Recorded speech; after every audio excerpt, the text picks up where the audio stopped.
Alors dans cette petite explication, on va regarder comment pouvoir faire une pièce qui ressemble à ce boîtier. Alors, pour faire ce boîtier, a priori vous connaissez des fonctions de Solid Edge, donc on va les utiliser dans une nouvelle pièce. Donc on y va, on attaque, création d'une pièce de tôlerie. Dans cette pièce de tôlerie, moi je veux faire une pièce d'épaisseur 3, donc je vais lui demander de modifier la base de données matière et la jauge en fonction des caractéristiques d'épaisseur et de V qui me permettent de travailler cette pièce-là en pliage. Donc je vais appliquer ces informations-là à mon modèle, et puis j'attaque en créant. Alors vous connaissez la création des phases perpendiculaires, mais on va utiliser phase suivant profil. Donc là dans l'exercice je ne mets pas de cotation, hein, mais normalement vous devez coter vos pièces. Voilà, je vais faire cette forme-là.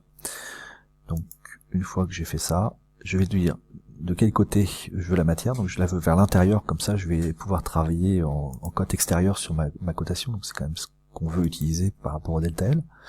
Je valide donc ma pièce, et voilà, j'ai fait pratiquement tout mon profil. Et maintenant il faut que je fasse les flancs latéraux.